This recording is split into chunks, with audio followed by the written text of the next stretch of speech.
Megan? Can we talk? Mom, hold on. Megan, please open the door. Mom, I'm okay.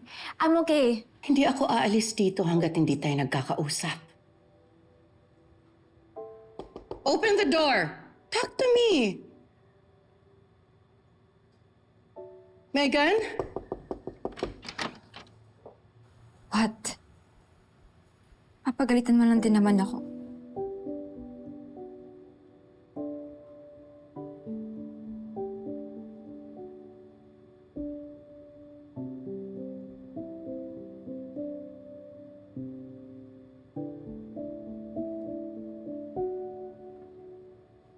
No, Megan.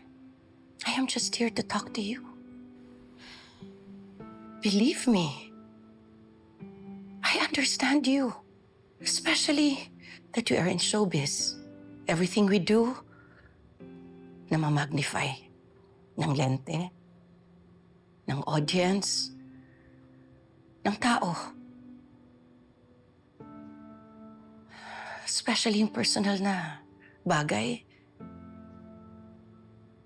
Hindi natin nadideal ng normal. Especially a hard pill to swallow. And that is your relationship with Jenny.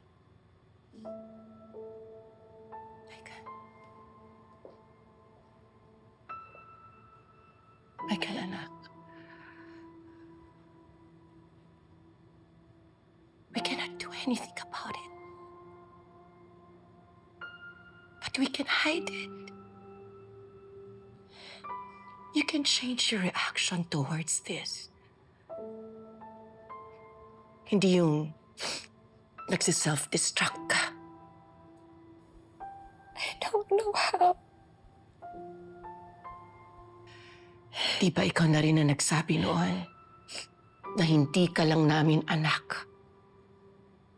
You are a star in your own right. So prove it to yourself.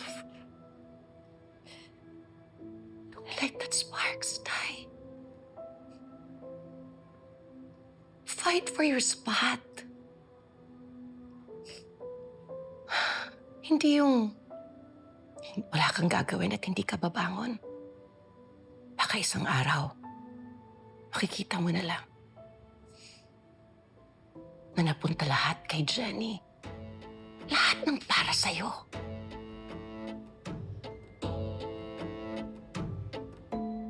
Why are you so quiet? You want me to fight, Mom. Pero how? Ano bang ilalaban ko? Ilang beses na akong gumising at bumangon na parang invisible. Lahat ng atensyon nila na kay Jenny.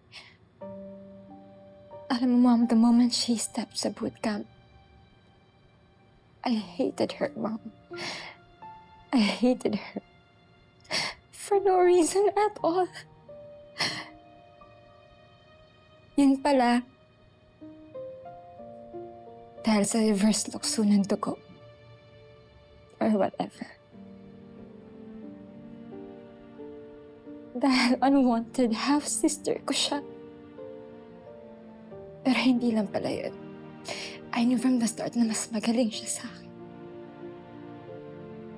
That's why I tried to sabotage her lots of times. Pero wala eh. Main character talaga siya. And ako, I'm just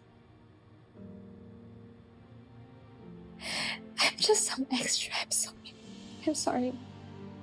No. No. No. That's not true. That is not true, anak. No. It is, Mom.